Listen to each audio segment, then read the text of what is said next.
नमस्कार मित्रों। सबसे बड़ी समस्या ये है कि कई लोगों का मानदेय नहीं आया है, वेतन नहीं आ रहा।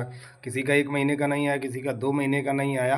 लोग बड़ी चिंता में रह रहे हैं कि क्या है क्या नहीं है। तो मैं आज आपको इनके जानकारी के लिए एक बात बता दूं कि आपके पुलिस प्रशासन तक का भी वेतन कई लोगों का नहीं आया। तो इसमें घबराने की आवश्यकता नहीं है, इस बात को याद रखना। वेतन कई जनपदों में आ रहा है, धीरे धीरे आएगा। जिन लोगों का नहीं आया, आप धैर्य बनाए रखें। अभी हमारे पास एक सवाल आया था कि भैया मेरी क्या नाम, मैं देख रहा हूँ अगले जनपदों में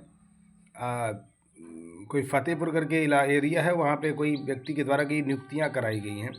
तो मैं आपको जानकारी के लिए बता दूं कि जो भी अगर अभी जुगाड़ से लोग अपनी नियुक्तियाँ करा रहे हैं या कुछ भी करा रहे हैं, वो एक मानो एक कद्दू और तलवार के समान है कि तलवार ऊपर टंगी हुई है, कब गिरेगी कब कद्दू कट जाए इसका कोई भरोसा नहीं है। मैं आप लोगों से एक ही बात कह रहा हूं कि शासन के द्वारा नियुक्तियों पर रोक लगाई गई है, और ये अभी नहीं सालों साल से लगी हुई है, लेकिन लोग अपना गुमराह जुगाड़ पानी करके करवा लेते हैं। लेकिन कहीं ना कहीं उनके लिए यही खतरा है, आज नहीं तो कल। इसलिए मैं ये नहीं कह रहा हूँ कि आप घबरा जाएं। मेरा मतलब यही है कि अगर आप काम अच्छा कर रहे हो तो आपकी जो नौकरी है वो अच्छी चलती रहेगी। काम में लापरवाही करोगे या कुछ ऐसा करोगे तो आपको तो निकाल दिया जाएगा, इसमें यही होगा। लेकिन जो शासन के द्वारा आदेश जब आएगा तो उसका मज़ा थोड़ा अलग होगा। इसलिए हमने ये विचार किया कि 15 मई वाले में इस प्रक्रिया को भी हम रखने वाले हैं कि भाई जो नियुक्तियां रुकी पड़ी हैं उन कम से कम नियुक्तियों को शुरुआत किया जाए और लोगों को नियुक्त किया जाए। आज नौजवान काम करना चाहता है, बेरोजगारी इतनी है कि अब मत पूछिए, हद से ज़्यादा। तो ये बात हो गई आपके वेतन को लेकर के, नियुक्ति को लेकर के। तीसरी जानकारी हम आपको बता दें कि जैसा कि आप जानते हैं कि आज हम आपको ये बताएंगे कि जाति के ठेकेदार होते कैसे हैं।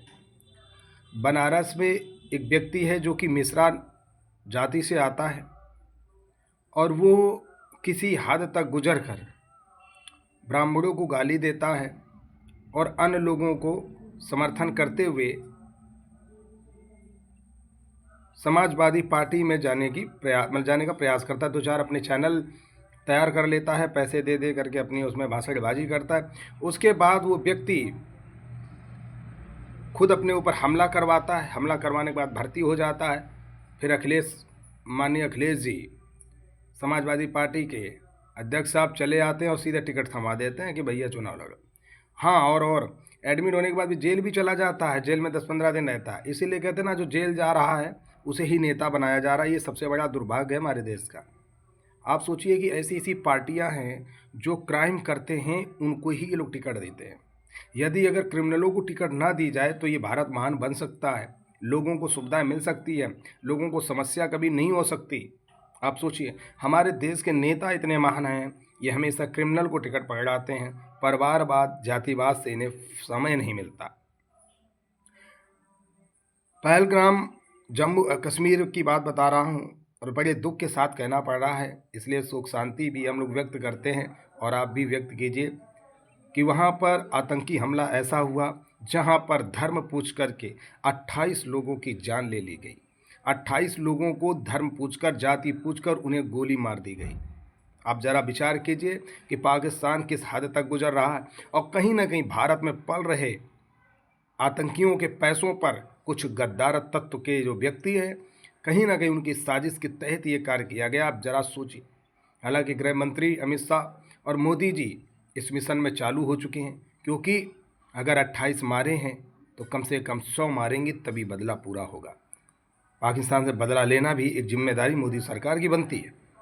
आप विचार कीजिए कि हमारे देश के अंदर माहौल ख़राब करने वाले आखिर कौन हैं, जो कहीं ना कहीं जाति का चश्मा लगाकर और जाति और धर्म को पूछ कर मारने का काम करते हैं। ये सबसे बड़ा दुर्भाग्य है। आप सोचिए, 28 लोग मारे गए हैं जो कि टूरिस्ट थे, जिसमें 2 विदेशी थे, एक नेपाल का और एक अमेरिका का, और बाकी इंडियन थे। बताइए आप, क्या वो दृश्य होगा जिस समय उन्होंने गोलियां ताबड़तोड़ चलाई होंगी।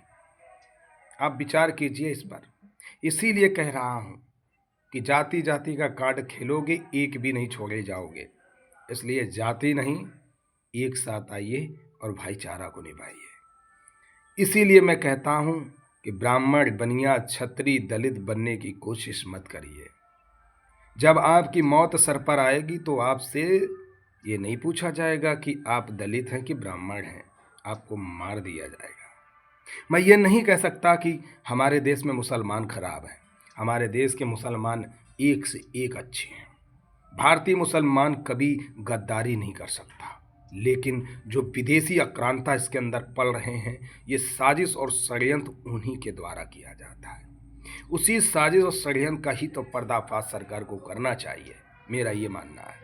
भारतीय मुसलमान कभी भी अपने देश और धर्म से गद्दारी नहीं करेगा यदि वो सच्चा ईमान का पक्का मुसलमान है। तो इस हमारे विभाग में भी हमारे बहुत सारे मुसलमान भाई हैं, मैं उनको दिल से मानता हूँ, दिल से मानता हूँ, और यही हमारा धर्म है और यही हमारा कर्म है। कभी किसी के धर्म मजहब को धर्म के आधार पर चश्मा लगा के नहीं देखना चाहिए। ये देखना चाहिए कि वो व्यक्ति कितना अच्छा है अपने देश के प्रति, अपने लोगों के प्रति, अपने धर्म के प्रति। जो व्यक्ति अपने धर्म का नहीं हो सकता वो कभी किसी का नहीं हो सकता। हम देखते हैं लोग धर्म की तो बात करते हैं पर धर्म को मानते ही नहीं। प्यारे मित्रों, ये खबर सुनकर के बहुत मन कुंठित हुआ। मैं आपसे भी निवेदन करूंगा उन 28 लोगों की आत्मा को भगवान शांति प्रदान करे, और आप सभी ज़रूर ओम शांति लिखना। जय हिंद, जय भारत।